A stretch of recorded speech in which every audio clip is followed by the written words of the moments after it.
Bismillahirrahmanirrahim. Assalamualaikum warahmatullahi wabarakatuh dan salam sejahtera. Selamat datang ke kelas Bahasa Melayu tingkatan 3, Cikgu Suzana.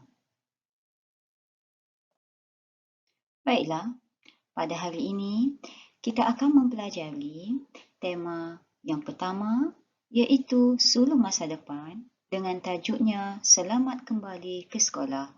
Semua murid boleh merujuk buku teks Bahasa Melayu tingkatan 3. Kemahiran yang akan kita pelajari pada hari ini ialah kemahiran menulis dengan standard kandungannya 3.5, menulis untuk meringkaskan dan merumuskan pelbagai bahan prosa. Standard pembelajaran pula 3.5.1, menulis dan menyusun maklumat serta membuat ringkasan daripada pelbagai bahan prosa menggunakan ayat yang gramatis dan penanda wacana yang sesuai. Seterusnya, objektif pembelajaran kita yang pertama, menulis dan menyusun maklumat daripada bahan. Yang kedua, menulis ringkasan menggunakan ayat yang gramatis dan penanda wacana yang sesuai. Baiklah, sebelum cikgu pergi kepada contoh soalan ringkasan kita pada hari ini, cikgu akan tunjukkan dahulu pada kamu semua panduan menulis ringkasan. Apakah yang dimaksudkan dengan ringkasan? Ringkasan bermaksud pendekkan atau singkatkan.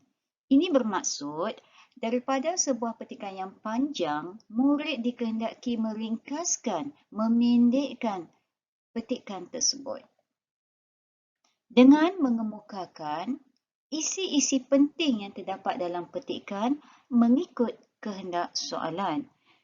Cikgu tegaskan lagi sekali, murid hanya menulis, menyenaraikan dan mengemukakan isi-isi penting sahaja dalam petikan tersebut. Ini bermaksud murid perlu fokus kepada ayat topik, iaitu ayat yang mengandungi isi-isi penting sahaja dalam petikan, manakala ayat huraian dan ayat contoh diabaikan. Oleh itu, murid perlu peka dengan kata kunci pada arahan soalan. Dalam arahan soalan sebenarnya ada satu kata kunci yang diberikan sebagai panduan untuk murid menulis ringkasan tersebut. Contohnya, punca, sebab, faktor, langkah, cara, usaha, kesan, akibat, faedah, kebaikan dan sebagainya. Lazimnya terdapat 7 hingga 10 isi penting dalam petikan. Namun begitu, murid perlu menulis sekurang-kurangnya 5 isi penting sahaja mengikut urutan. Manakala pendahuluan dan penutup tidak diperlukan. Ringkasan ditulis dalam satu perenggan dengan jumlah perkataan 80 hingga 100. Dari segi binaan ayat, ayat yang dibina mestilah tepat, ringkas dan padat. Maksudnya ayat itu perlulah gramatis dan mematuhi nahu bahasa Melayu. Dalam panduan menulis ringkasan tadi, cikgu ada menyatakan bahawa penanda wacana perlu digunakan semasa menulis ringkasan. Contoh penanda wacana yang boleh digunakan dalam ringkasan ialah selain itu, di samping itu, seterusnya, dalam pada itu dan akhir sekali. Tujuan penanda wacana ini digunakan adalah untuk menghubungkan isi dengan isi. Manakala murid sebenarnya digalakkan membina ayat sendiri semasa menulis ringkasan. Namun begitu, bagi murid yang tidak dapat berbuat demikian, mereka boleh menggunakan contoh penanda wacana ini untuk menghubungkan isi dengan isi. Baiklah, seterusnya cikgu pergi kepada contoh soalan ringkasan kita pada hari ini. Cikgu baca soalan tersebut. Baca petikan di bawah ini dengan telitinya. Berdasarkan petikan tersebut, Tulis sebuah ringkasan tentang peranan ibu bapa dalam memanfaatkan cuti persekolahan anak-anak. Panjangnya ringkasan anda hendaklah tidak melebihi 100 patah perkataan. Anda digalakkan supaya menggunakan ayat sendiri tanpa mengubah maksud asal petikan. Baiklah murid-murid, lagi sekali cikgu baca contoh soalan tersebut. Berdasarkan petikan tersebut, tulis sebuah ringkasan tentang peranan ibu bapa dalam memanfaatkan cuti persekolahan anak-anak. Jika murid-murid melihat kepada ayat ini, terdapat satu kata kunci yang diberikan dalam arahan soalan, iaitu peranan. Peranan bermaksud tugas dan tanggungjawab. Tanggungjawab ibu bapa dalam memanfaatkan cuti persekolahan anak-anak. Ini bermaksud apakah peranan, tanggungjawab atau tugas yang boleh dilakukan oleh ibu bapa untuk mengisi masa cuti persekolahan anak-anak dengan aktiviti yang bermanfaat. Baiklah, panjang ringkasan tidaklah melebihi 100 patah perkataan. Anda digalakkan supaya menggunakan ayat anda sendiri tanpa mengubah maksud asal petikan. Baik, bagi murid-murid yang tidak dapat membina ayat mereka sendiri semasa menulis isi-isi penting tersebut, maka mereka boleh menggunakan contoh penanda wacana yang telah cikgu berikan sebentar tadi. Seterusnya, kita pergi kepada petikan tersebut. Cuti sekolah yang panjang selepas anak-anak bertukulumus menghadapi peperiksaan sememangnya dinanti-nantikan. Telah tiba masanya untuk mereka melarikan diri buat sementara dari alam persekolahan yang syarat dengan aktiviti sekolah dan tugasan. Namun begitu, bagi sesetengah ibu bapa pula, mungkin saat inilah yang paling memeningkan dan memenatkan mereka kerana terpaksa melayan karenah anak-anak di rumah. Dalam pada itu, terdapat juga anak-anak yang tidak mengetahui bahawa aktiviti-aktiviti yang ingin mereka lakukan pada cuti begini. Dalam fikiran mereka, hanya hiburan dan keseronokan yang dicari. Oleh itu, ibu bapa patut menggunakan kesempatan cuti sekolah ini untuk pulang ke kampung menziarahi sanak saudara bagi merapatkan hubungan silaturahim.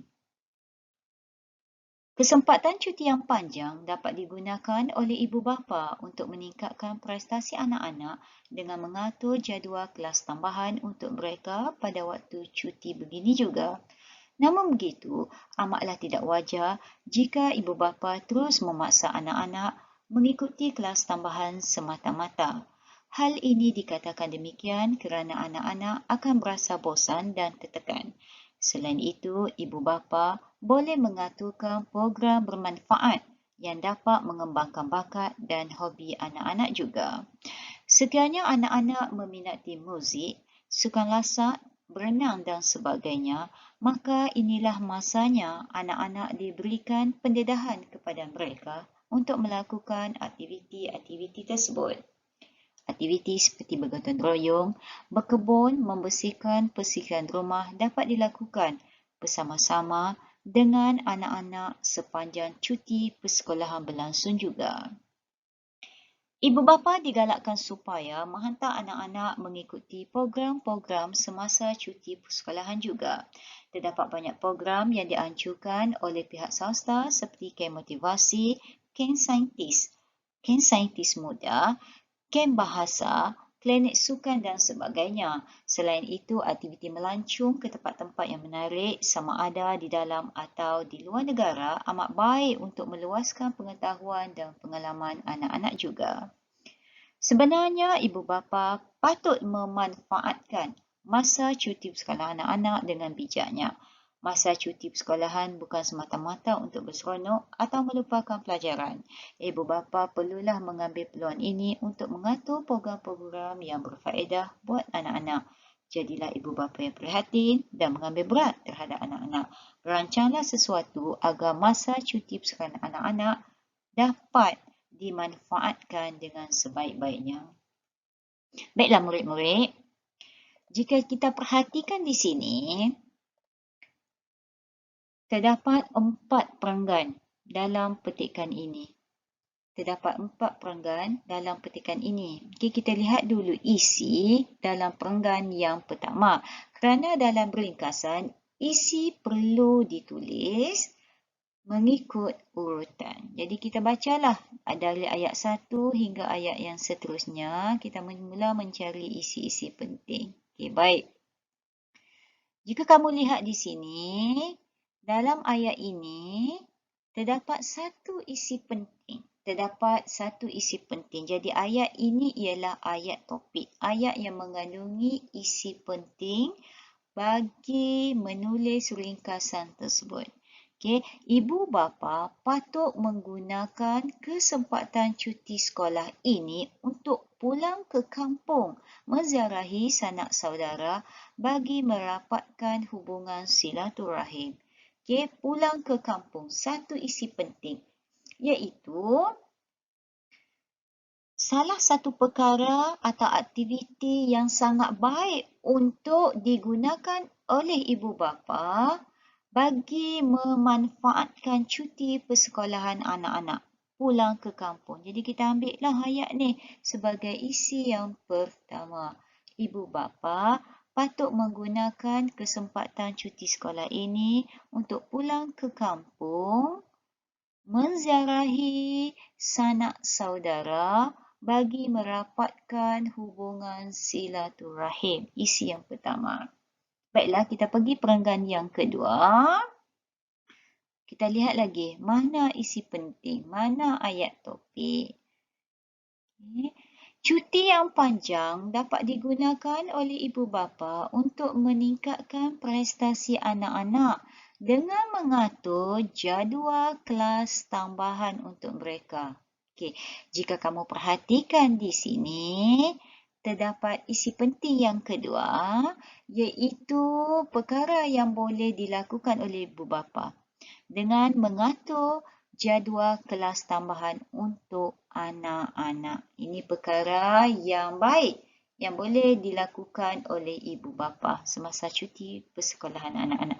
Jadi kita ambillah ayat ini sebagai isi penting yang kedua. Kita nak ambil daripada mana? Okey, ibu bapa. Okey, yang ini cikgu kata kita boleh membina ayat sendiri. Okey, semasa menulis ringkasan. Ibu bapa boleh mengatur jadual kelas tambahan untuk anak-anak. Okey, itu ayat yang cikgu bina sendiri. Ibu bapa boleh, kita tambah perkataan boleh mengatur jadual kelas tambahan untuk mereka. Okey, mereka di sini bermaksud anak-anak lah. Baik, ini adalah isi yang kedua. Seterusnya, isi yang ketiga. Okey, kita baca ayat seterusnya. Amatlah tidak wajar jika ibu bapa terus memaksa anak-anak mengikuti kelas tambahan semata-mata. Hal ini dikatakan demikian kerana anak-anak akan berasa bosan dan tertekan. Jika kamu perhatikan di sini, dua ayat ini ialah ayat huraian kepada isi mengatur jadual kelas tambahan. Ayat huraian tidak perlu ditulis dalam ringkasan tersebut. Jadi kita abailah ayat ini. Kita hanya mencari ayat topik yang mengandungi isi penting saja. Okey, selain itu, ibu bapa boleh mengaturkan program bermanfaat yang dapat mengembangkan bakat dan hobi anak-anak juga. Baik. Ini juga ayat topik ya, kerana ada isi penting di sini, iaitu ibu bapa boleh mengaturkan. Okey, boleh mengaturkan. Cikgu gariskan di sini. Boleh mengaturkan program bermanfaat yang dapat mengembangkan bakat dan hobi anak-anak juga. Baik, jika tadi isi pentingnya mengatur jadual kelas tambahan. Manakala isi penting yang ketiga, ibu bapa boleh mengaturkan program bermanfaat. Ini bukan dari segi akademik, tetapi dari segi bakat dan hobi. Baik, jadi ini ialah isi penting yang ketiga. Kita lihat pula isi penting yang keempat. Sekiranya anak-anak meminati muzik, sukan lasak, berenang dan sebagainya, maka inilah masa anak-anak diberikan pendahan kepada mereka untuk melakukan aktiviti tersebut. Ini hanyalah ayat huraian ataupun contoh, iaitu muzik, sukan lasak dan berenang. Ini adalah contoh kepada isi penting tersebut. Maka kita abaikan ayat ini. Aktiviti seperti bergotong royong, berkebun, membersihkan persekitaran rumah dapat dilakukan bersama-sama dengan anak-anak sepanjang cuti persekolahan berlangsung juga. Kita boleh ambil isi ni tapi kita abaikan. Kita gugurkan perkataan seperti. Sebab seperti, macam, umpama, laksana, itu adalah untuk menunjukkan contoh. Jadi, isi penting yang keempat pula, kita gariskan aktiviti bergotong royong, berkebun, kita tambah perkataan dan kat situ. Kita tambah perkataan dan membersihkan persekitaran rumah,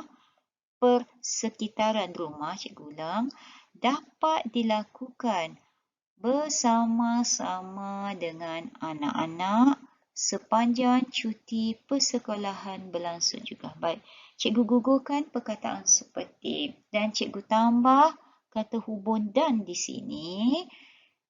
Apabila berlaku perkara tersebut, makanya kamu seolah-olah telah membina ayat sendiri.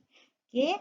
Jadi untuk membuktikan ayat yang kamu bina itu adalah ayat kamu sendiri, kamu tambahkan nanti contoh-contoh penanda wacana yang telah cikgu bagikan sebentar tadi. Okay? Untuk menghubungkan isi dengan isi. Okay, baik, seterusnya kita lihat perenggan yang ketiga.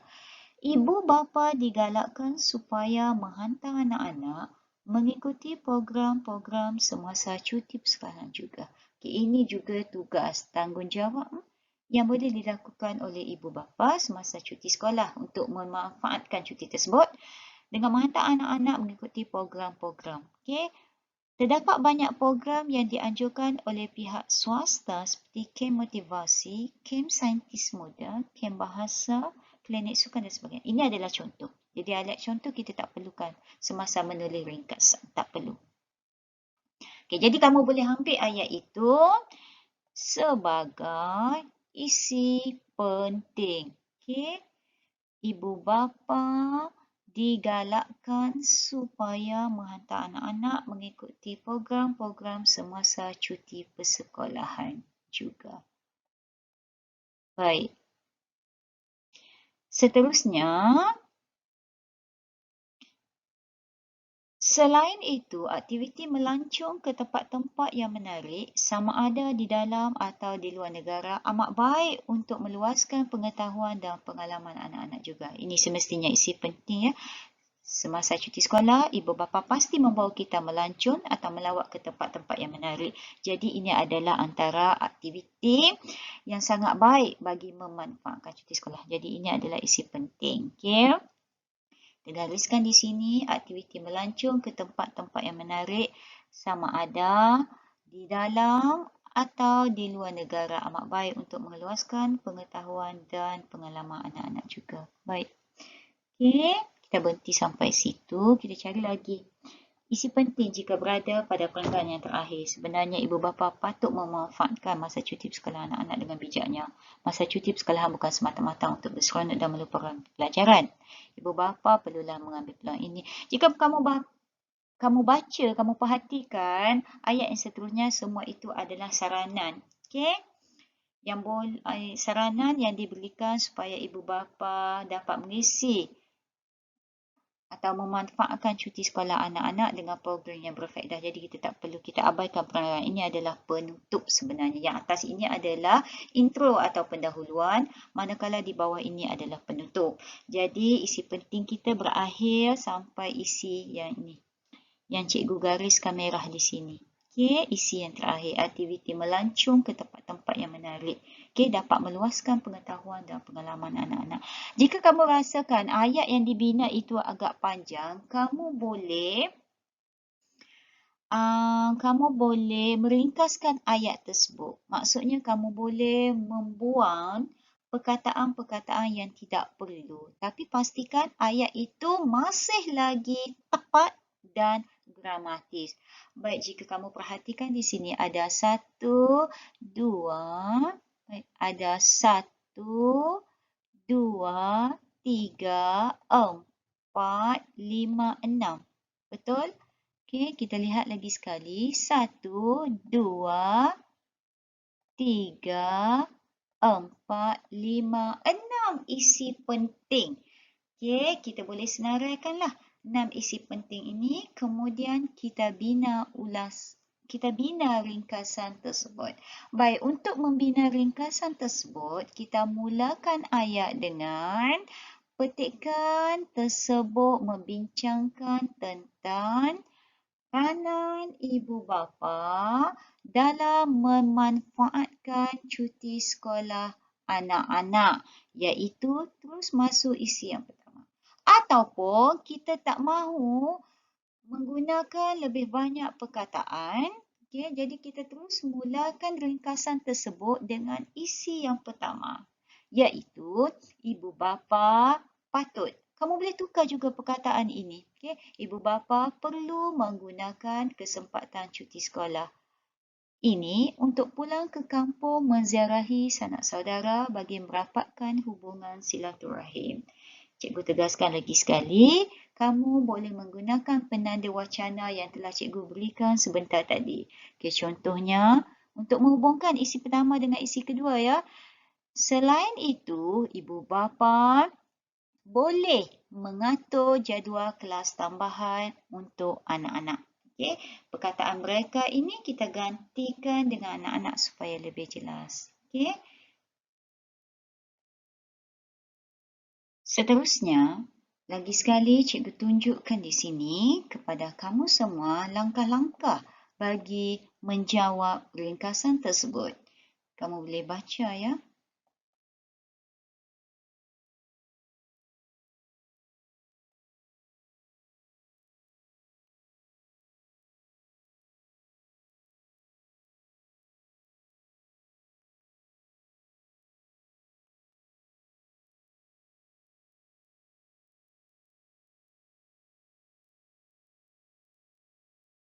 Baiklah, akhir sekali cikgu minta kamu semua supaya mendengar audio jawapan bagi soalan ringkasan tersebut. Dengar dengan teliti dan fahamkan jawapan tersebut. Peranan ibu bapa dalam memanfaatkan cuti anak-anak adalah dengan pulang ke kampung menziarahi sanak saudara bagi mengeratkan hubungan silaturahim. Dalam masa yang sama, ibu bapa perlu mengatur jadual kelas tambahan yang sesuai. Selain itu, ibu bapa boleh mengaturkan program yang bermanfaat untuk mengembangkan bakat dan hobi anak-anak. Seterusnya, ibu bapa mengadakan aktiviti bergotong royong, berkebun dan membersihkan persekitaran rumah bersama-sama dengan anak-anak. Di samping itu, ibu bapa digalakkan supaya menghantar anak-anak mengikuti program-program semasa cuti persekolahan juga. Akhir sekali, aktiviti melancong ke tempat-tempat yang menarik dapat dilakukan oleh ibu bapa untuk anak-anak semasa cuti sekolah juga. Sekian sahaja kelas cikgu pada hari ini. Semoga kita bersua kembali pada kelas yang akan datang. Sekian, terima kasih.